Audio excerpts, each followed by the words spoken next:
They say wealth can hide any sin, but they never tell you that the wealthiest families are often the ones rotting from the inside out. My name is Evelyn Vance, though just a week ago my last name was Thorne. I was a normal girl from a quiet, wealthy heritage family in Virginia.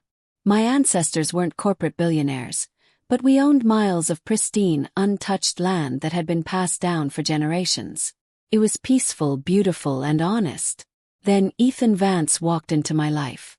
Ethan was everything a woman could ever dream of.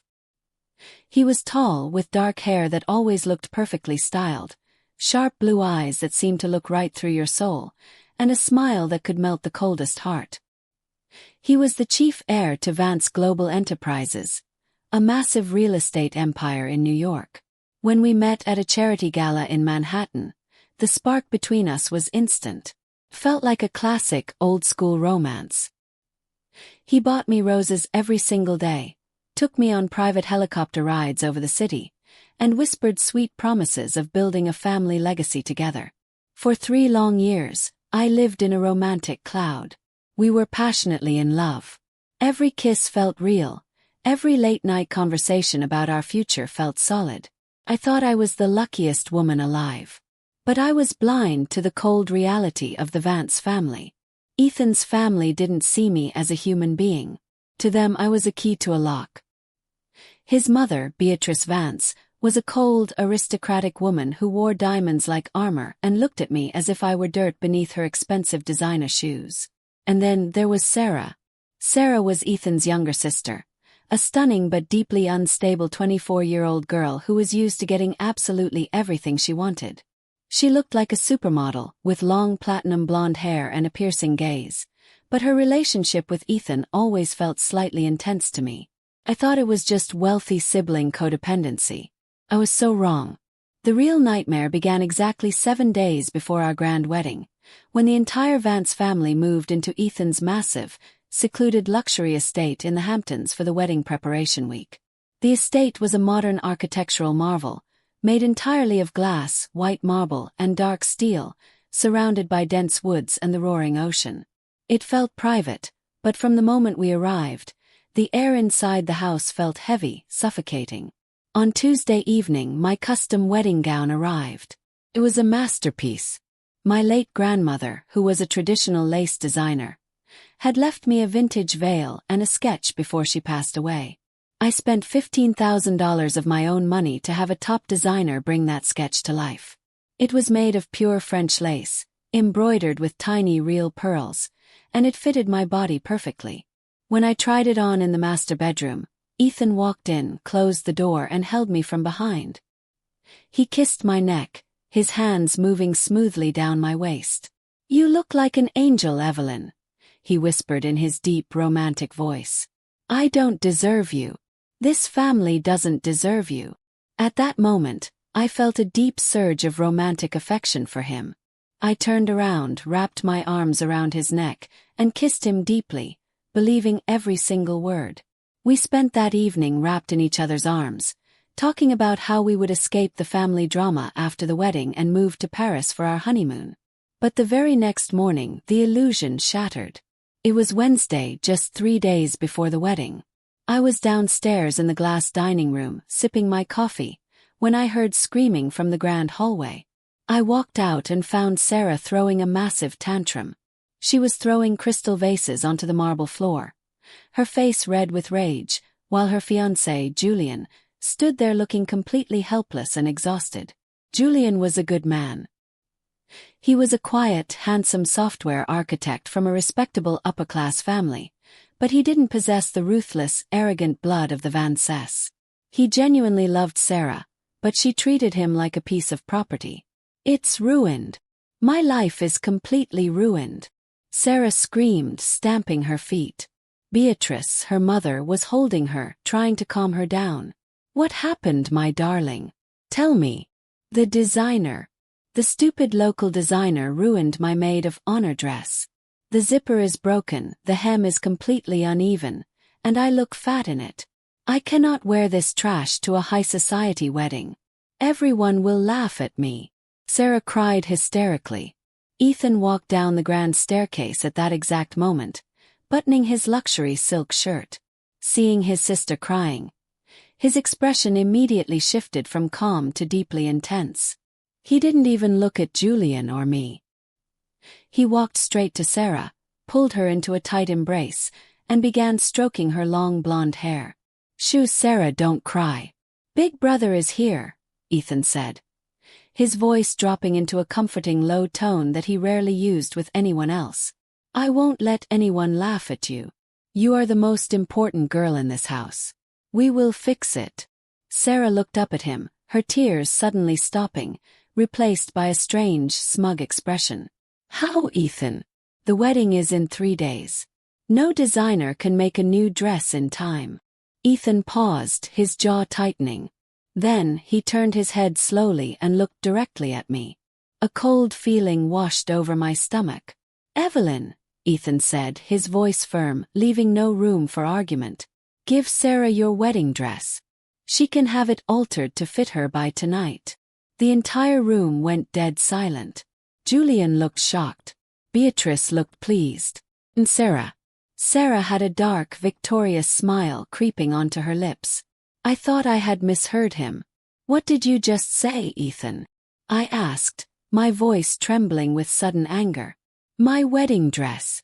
The one made from my late grandmother's design. The one I bought with my own money." Ethan stepped away from Sarah and walked over to me. He took my hands in his, but his grip wasn't romantic anymore. It felt controlling, heavy. He leaned in close so only I could hear his words. "Evelyn, please don't make a scene," he whispered, his eyes drilling into mine. "Sarah is having a mental breakdown. She is fragile. You are strong. It's just a piece of fabric. I will call Chanel right now, and I will pay $50,000 to buy you any ready-to-wear gown from their boutique tomorrow morning. Just let her have this one to keep the peace in my family. Do it for me. Do it for our love." I looked at him, searching his face for any sign of remorse, but there was none. He was gaslighting me, using our 3 years of intense romance as a weapon to make me submit to his sister's ridiculous demands. I looked over at Sarah, who was now leaning against the wall, watching us with her arms crossed, wearing my grandmother's vintage veil which she had carelessly picked up from the sofa. She looked at me with pure mockery. That exact second, a switch flipped inside my brain. The soft, romantic, submissive Evelyn died right there in that marble hallway. I realized that if I fought them now, they would just call me crazy, cancel the wedding, and find another way to ruin me. I needed to see exactly how deep this madness went. I forced a tight smile, looked back at Ethan, and let out a soft sigh. "Fine," I said, my voice completely calm. "If keeping the peace means that much to you, Ethan, she can have the dress." Ethan smiled, a look of immense relief washing over his face. He kissed my forehead quickly. "Thank you, honey. I knew you would understand. You're going to be a perfect Vance." Sarah didn't even say thank you. She just grabbed the dress box from the butler and hurried up to her room, leaving a trail of broken crystal on the floor. That night, Ethan tried to initiate intimacy in our bed. He came up behind me, whispering how beautiful and compliant I was, his hands sliding under my silk nightgown. But for the first time in 3 years, his touch made my skin crawl. I pretended to have a severe headache from the stress of the wedding, turning away from him. He grunted, annoyed, and turned to the other side of the bed, falling asleep within minutes. But I stayed awake. The clock on the nightstand ticked louder and louder as the night grew darker. At around 12:45 a.m., a strange restlessness took over me. The house was completely quiet, save for the distant sound of the ocean waves crashing against the cliffs. I needed a glass of water to calm my burning chest. I quietly slipped out of bed, ensuring Ethan was deeply asleep, and stepped out into the freezing dark hallway. As I walked down the corridor toward the grand staircase, I noticed that the lights in the east guest wing, where Sarah's room was located, were still completely on. I crept closer, my bare feet making absolutely no sound on the expensive plush carpets. As I approached Sarah's door, I realized it wasn't fully shut. It was open by a fraction of an inch.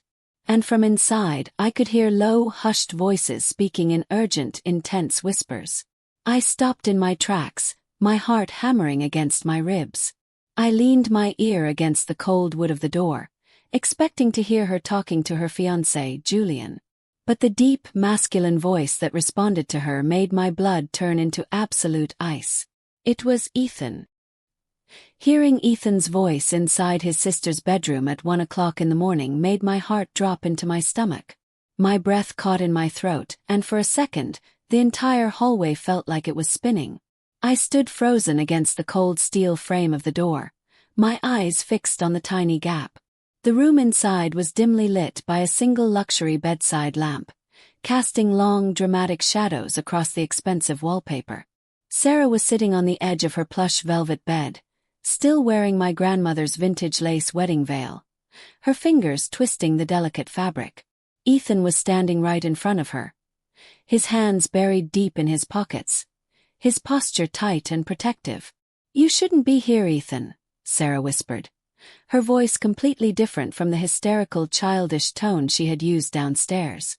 It was low, calculated, and carried a strange, dark warmth.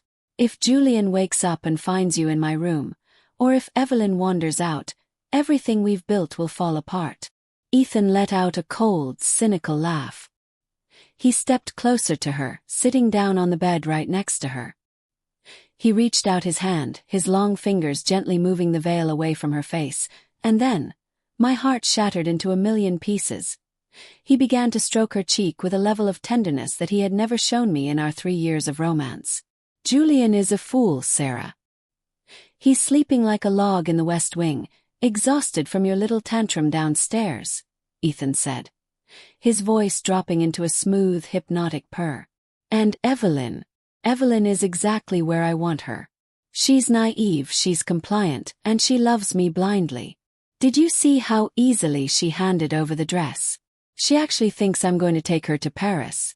She has no idea what is coming for her tomorrow." I pressed my hand against my mouth to stifle a gasp. The man I loved, the man whose ring was on my finger, was sitting in his sister's bedroom, plotting against me in the dead of night. Sarah leaned her head onto Ethan's shoulder, a sickening, comfortable intimacy between them that made my skin crawl. "Are you sure the prenuptial agreement is ironclad, Ethan? Mother said if Evelyn's lawyers look too closely at the land heritage clauses, they might realize that her family's Virginia estate is being used as collateral for our new corporate expansion." Ethan wrapped his arm around Sarah's waist, pulling her closer. "My lawyers spent 6 months drafting that document, Sarah. The clauses are completely hidden inside standard estate management jargon.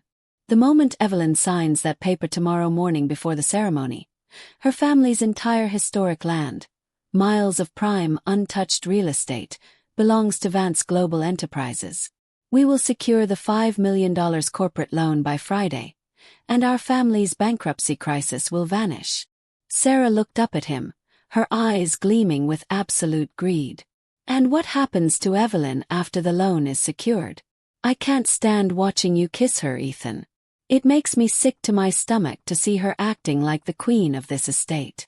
Ethan leaned down, his forehead resting against hers in a way that was undeniably, horrifyingly romantic.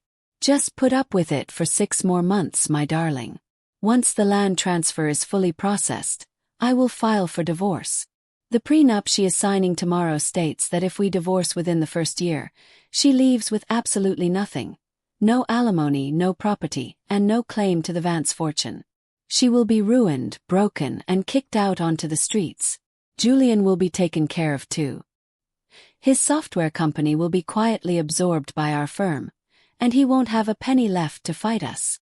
Sarah let out a soft, dark giggle, wrapping her arms around Ethan's neck. "You're a monster, Ethan. A beautiful, ruthless monster. That's why you'll always be my number one. Everything I do to keep this family on top, Sarah," Ethan whispered back, his lips brushing against her forehead. "Julian and Evelyn are just pawns in our game. Let them have their little wedding tomorrow. By next year we will have the money, the land, and total freedom." I couldn't look anymore. Tears of pure rage and betrayal were burning my eyes, but my mind was working at lightning speed. I didn't cry because my heart was broken. I cried because I realized how close I had come to losing everything my family had built for generations. My romance was a lie. My fiancé was a corporate predator who shared a twisted, forbidden bond with his own sister. I carefully backed away from the door, moving like a ghost through the dark corridor, ensuring my bare feet didn't make a sound. I slipped back into my bedroom, closing the door silently behind me. I looked at Ethan's empty side of the bed, feeling a wave of disgust so intense it made me physically sick. I sat at the edge of the bed in the dark, my hands trembling. If I cancelled the wedding right now, Ethan and his mother would use their massive public relations team to destroy my reputation. They would call me unstable, tie up my family's land in endless corporate lawsuits, and find another way to bleed us dry. No, cancelling wasn't enough. I needed to destroy them completely. I needed a total, systematic family revenge that they could never recover from. But I couldn't do it alone. I needed an ally inside this house. I looked toward the window, watching the moonlight reflect off the glass of the West Wing. Julian, Sarah's fiancé. He was being used just as badly as I was.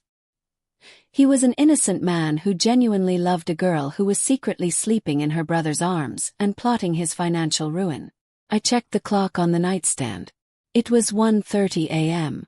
I stood up, put on a thick dark velvet robe over my silk nightgown, and grabbed my smartphone. I quietly walked over to the west wing of the estate, where the guest bedrooms were located. I knocked softly on Julian's door, praying he was awake. After a few agonizing seconds, the heavy oak door creaked open. Julian stood there, wearing a plain gray t-shirt and sweatpants, his hair messy, his eyes tired and bloodshot from the stress of the day. When he saw me standing there in the middle of the night, his brow furrowed in complete confusion. "Evelyn," Julian whispered, checking the empty hallway behind me. "What's wrong? Is Sarah having another episode?" I looked into his honest, exhausted eyes and made a split-second decision. "Julian, I need you to listen to me very carefully. Do not make a sound, do not yell, and do not ask questions until I am finished speaking. Your entire future and mine depends on the next 5 minutes." Seeing the intense, deadly serious expression on my face, Julian's posture immediately straightened. He nodded slowly, stepping aside to let me enter his room. He closed the door, locking it behind us. I didn't hold back. I sat him down on the small sofa by the window and told him every single word I had just heard outside Sarah's bedroom door. I told him about the hidden clauses in the prenuptial agreement, the $5 million corporate loan, the plot to bankrupt his software company, and finally, the deeply intimate, twisted relationship between Ethan and Sarah. As I spoke, I watched Julian's face transform. First there was denial. "No, Evelyn, you must have misunderstood. They're just close. Sibling dynamics in ultra-wealthy families are weird." But then I unlocked my phone. Before walking away from Sarah's door, I had held my phone near the gap and recorded the final 2 minutes of their conversation on my voice recorder app. Press play. Ethan's voice filled the quiet room, whispering how Julian was a fool, how Sarah was his number one, and how they would ruin us both within 6 months. When the audio finished playing, Julian sat in absolute stunned silence. The color had completely drained from his face. His hands were clenched into fists so tight that his knuckles turned white, and his breathing became shallow and ragged. His entire world, the woman he loved, the family he wanted to join, it was all a grotesque farce. They are monsters," Julian whispered, his voice trembling with a mixture of heartbreak and pure, raw fury. "Sarah told me she loved me. She told me we were going to build a life together. It was all a scam to steal my company's assets." I stepped closer to him, placing a hand firmly on his shoulder. "They think we are weak, Julian. They think because we love them, we are blind pawns that they can move across their corporate chessboard. But they made a fatal mistake. They became careless because they think they've already won." Julian looked up at me, his eyes now blazing with a dark, dangerous determination. The broken man was gone, The betrayed architect was awake. "What do you want to do, Evelyn? If we go to the police now, their corporate lawyers will cover it up before sunrise." I leaned in, a cold, calculating smile appearing on my face. "We aren't going to the police yet, Julian. We are going to give them exactly what they want. We are going to let them have their grand high society wedding tomorrow. We will let the elite of New York, their top investors, and the international press fill the church. And then, at the highest point of their victory, we are going to drop the guillotine." The morning of the wedding arrived with a deceptive, brilliant sunshine. Looking out of the massive glass windows of the Hamptons estate, the ocean looked calm, but my mind was a raging storm. Julian and I had spent the remaining hours of the night finalizing our blueprints for the ultimate family revenge. We knew that one wrong move, one shaky breath, would blow our cover. We had to play our roles flawlessly. At 8 a.m., my bridesmaids and makeup artists flooded into my dressing suite. They were laughing, drinking champagne, and talking about how lucky I was to marry into the Vance dynasty. I sat in front of the luxury vanity mirror, watching them paint my face, feeling like a soldier putting on war paint. Suddenly, the heavy double doors opened, and Beatrice Vance walked in, followed by Ethan's personal family attorney, Mr. Sterling. Beatrice looked regal, her neck covered in rare South Sea pearls, carrying herself with an unbearable aura of victory. Behind them was a maid holding a garment bag. "Good morning, Evelyn," Beatrice said, her voice dripping with fake icy sweetness. "Since you were so generous to give my darling Sarah your gown, I had our staff pick up this lovely replacement from a local boutique. I'm sure it will do just fine for someone of your background." The maid unzipped the bag. Inside was a plain, off-the-rack white dress. It wasn't hideous, but compared to my $15,000 custom lace masterpiece, it looked like a servant's gown. My bridesmaids went completely silent, exchanging uncomfortable glances. They knew it was a direct insult, but I just smiled beautifully. "It's wonderful, Beatrice. Thank you for your thoughtfulness. As long as I am marrying Ethan, the dress doesn't matter at all," I said, my voice smooth and perfectly submissive. Beatrice's eyes narrowed slightly. She was expecting me to cry or throw a tantrum, but my calm behavior caught her off guard. She cleared her throat and signaled Mr. Sterling to step forward. "Excellent," Beatrice smirked. "Now, before you put on that dress, there is one minor legal detail we must handle. As a standard procedure for Vance Global Enterprises, all incoming spouses must sign the updated prenuptial agreement. Mr. Sterling has the documents ready." Mr. Sterling, a sharp-faced man with cold gray eyes, placed a thick leather binder on the table in front of me. He opened it to the signature page, handing me a heavy gold fountain pen. "If you could just sign here and initial the side clauses, Miss Thorne," Mr. Sterling said, his voice completely robotic. "It simply states that both parties retain their independent family assets in the unlikely event of a separation." I looked down at the paper. Right there, hidden under deep, complex corporate terminology in Clause 14b, was the trap Ethan had bragged about the night before. The clause stated that any historical land heritage brought into the marriage would be managed solely by the Vance Global Trust to protect joint marital investments. It was a legal eviction notice for my family's ancestral lands in Virginia. My hand gripped the gold pen. Every instinct inside me wanted to stab it through his lying throat. But I knew Julian was already working in the background. Just 2 hours ago, Julian, using his high-level software credentials, had secretly duplicated the Vance family's hidden financial server logs. He had found the exact forged documents they used to secure a $5 million corporate loan against my family's land, completely bypassing my knowledge. We didn't need to fight this prenup in court later. We were going to make it completely illegal by exposing their active fraud today. I looked up at Beatrice, pretending to have a small tear of emotion in my eye. "I trust Ethan with my life, Beatrice. I don't care about the money or the contracts. I only care about him." Without reading a single line, I aggressively signed my name on the lines and initialed every page. Beatrice snatched the binder away like a hungry predator capturing its prey. A flash of pure, sinister triumph crossed her face. "Splendid. You are officially a cooperative bride, Evelyn. Get dressed. The cars leave for the cathedral in an hour."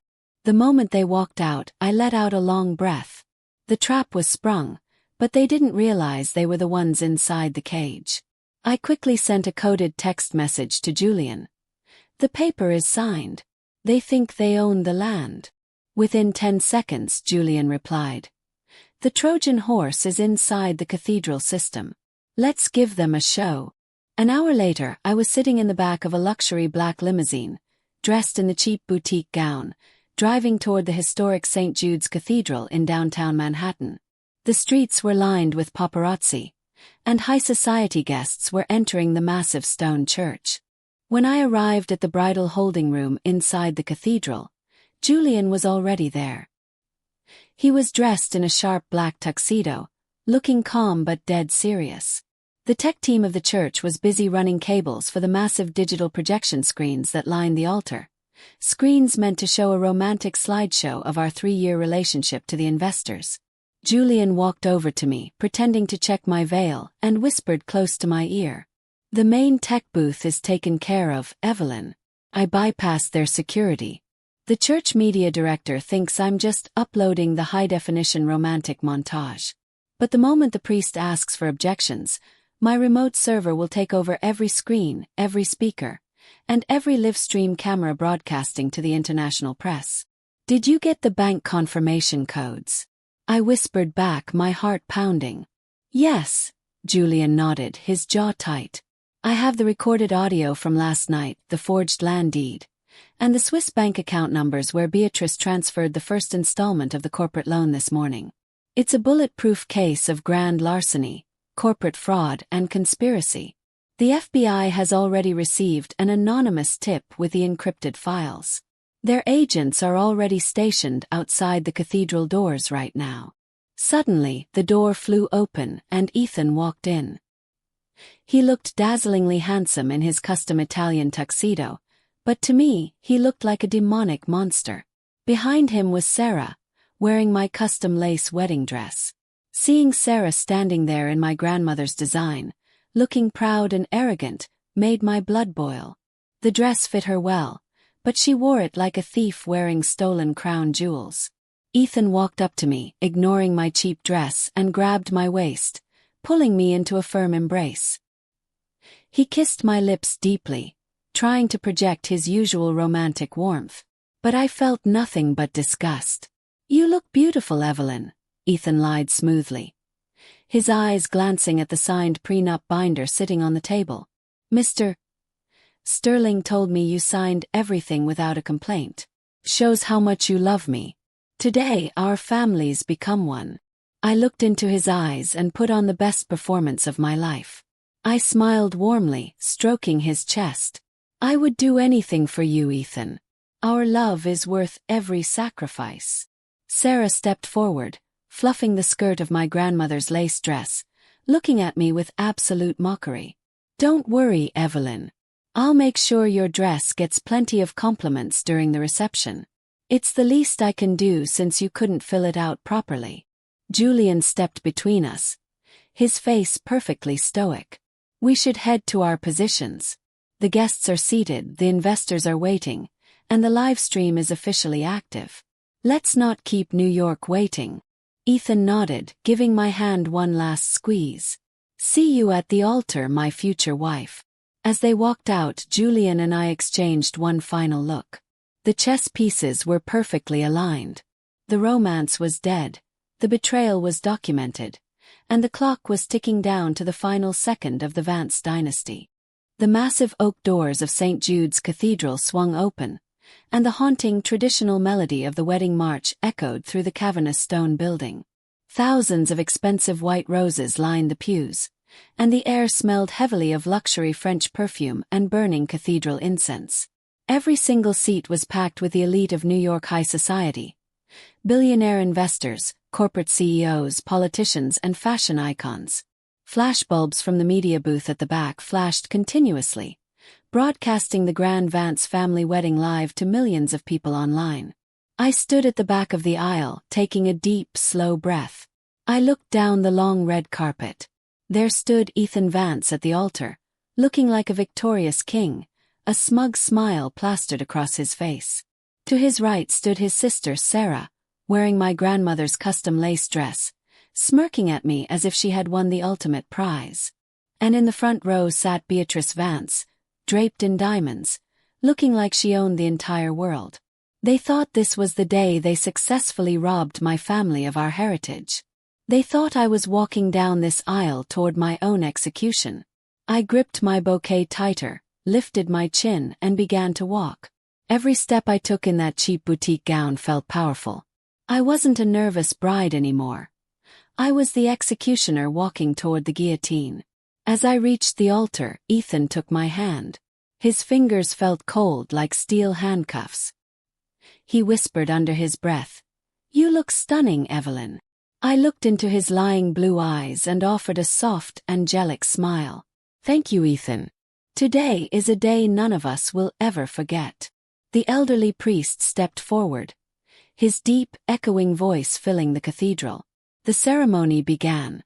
For 20 minutes, I stood there listening to prayers about love, loyalty, and eternal devotion. It was sickening. I watched Ethan pretend to be the perfect, doting fiancé, his eyes occasionally glancing at the front row where the top board members of Vance Global Enterprises were sitting, smiling at their future cash cow. Then came the moment we had been waiting for.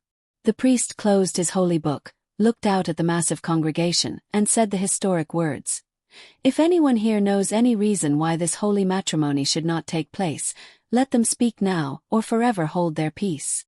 The church fell into a standard, respectful silence. The priest paused, preparing to move on to the vows. Suddenly, from the front row on the groom's side, a figure stood up. A collective gasp rippled through the pews. It was Julian, Sarah's fiancé. Ethan's brow furrowed in sudden annoyance. He glared at Julian, his jaw tightening. "Julian, what the hell are you doing?"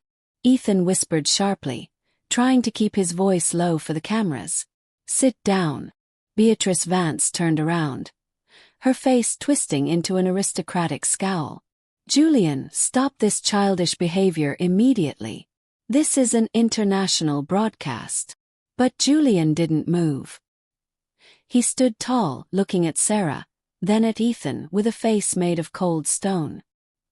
He pulled a small, sleek black remote control from his tuxedo pocket and pointed it directly at the massive 50-foot digital projection screens hanging above the altar, screens that were originally supposed to play a romantic montage of our relationship.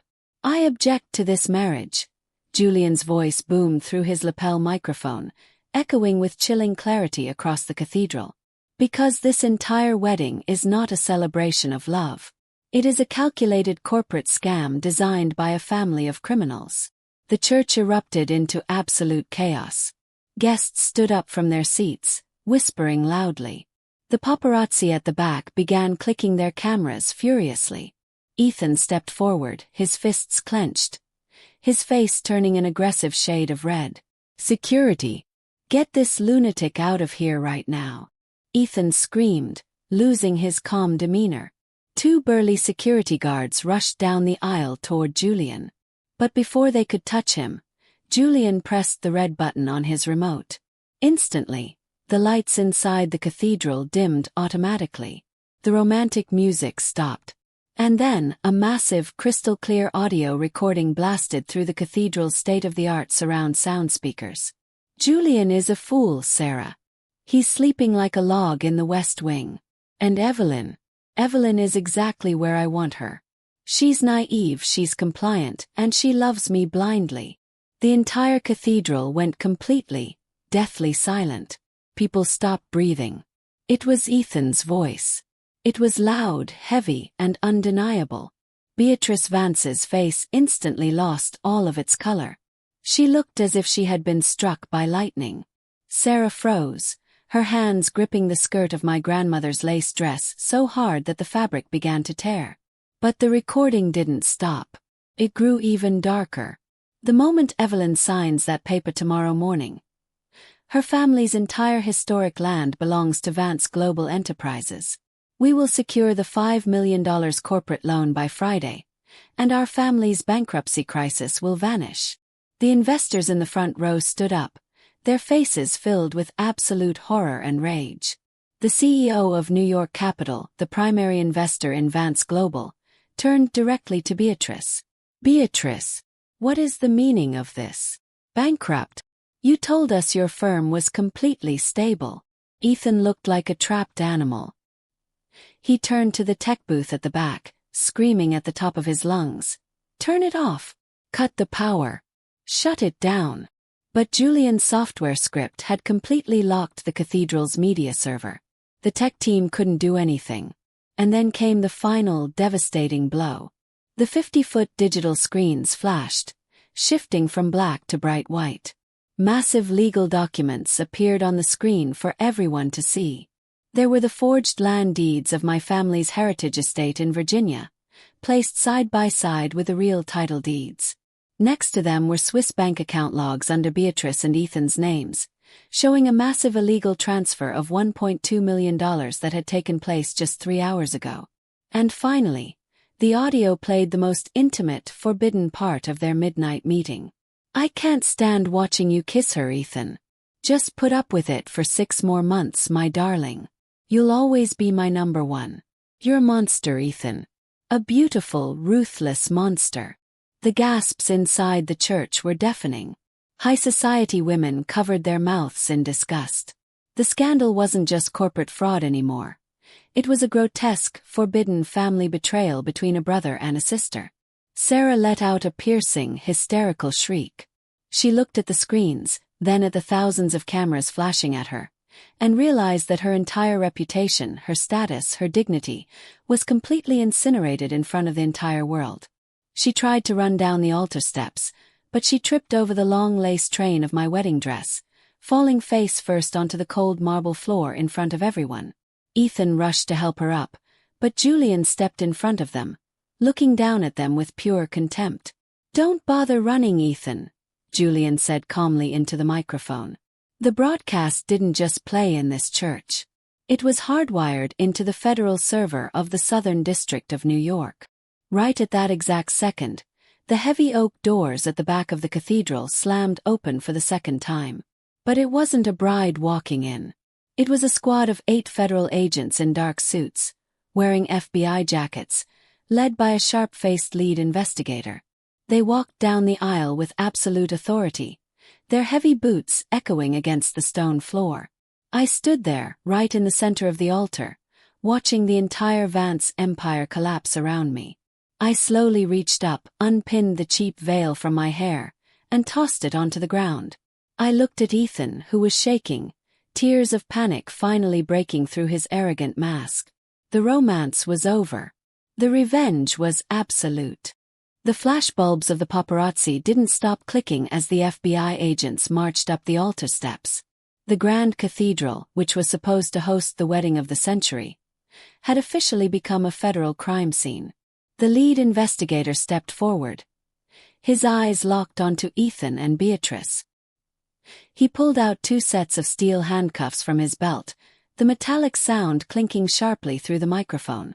Ethan Vance, Beatrice Vance, and Sarah Vance, the investigator's voice boomed, completely cold and professional. You are under arrest for federal corporate fraud, grand larceny, identity theft, and conspiracy to commit embezzlement. You have the right to remain silent. Ethan looked like a broken glass doll.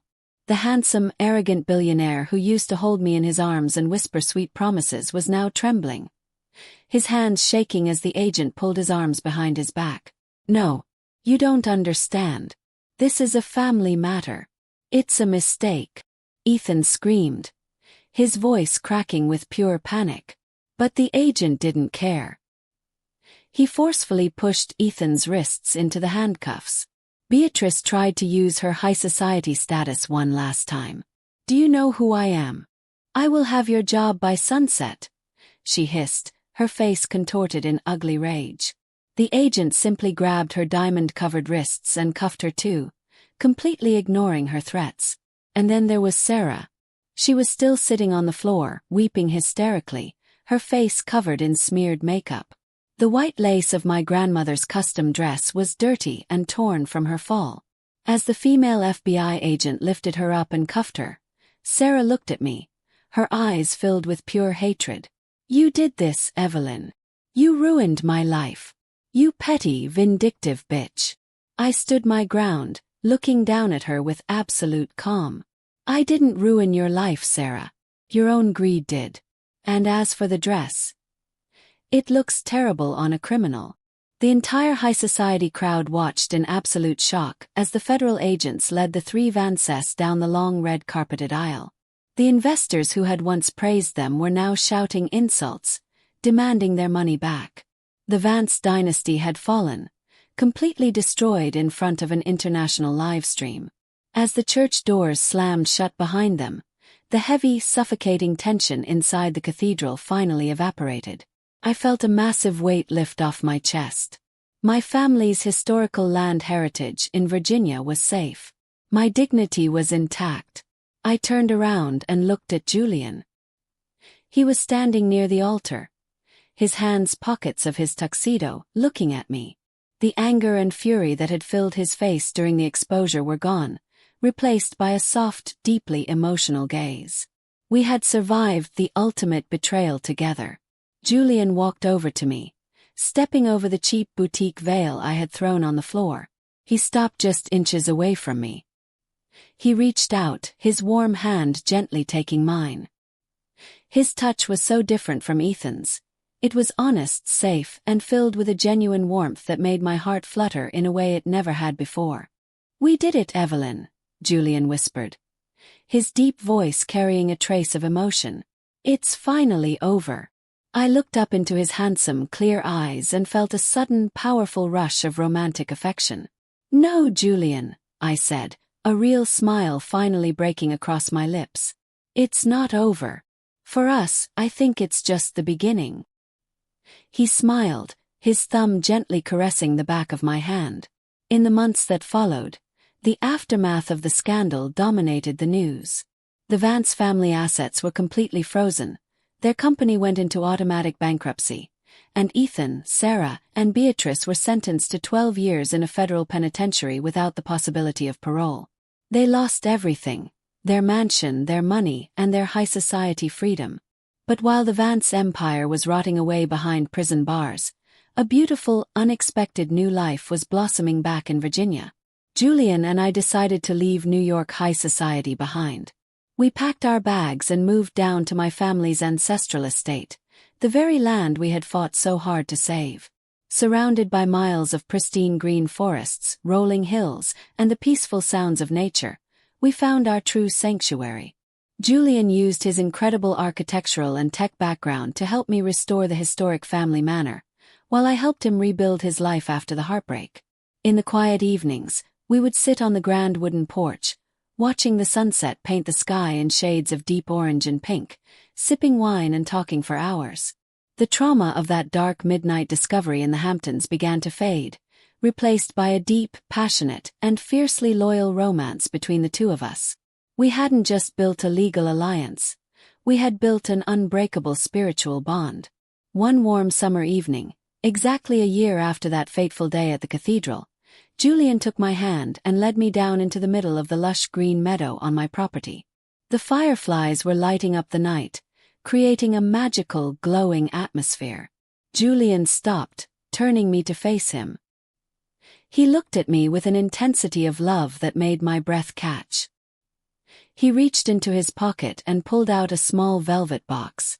Inside was a beautiful, simple vintage ring, not a billion-dollar diamond meant for corporate show, but an honest, beautiful piece of art. "Evelyn," Julian said, his voice rich with passion and certainty.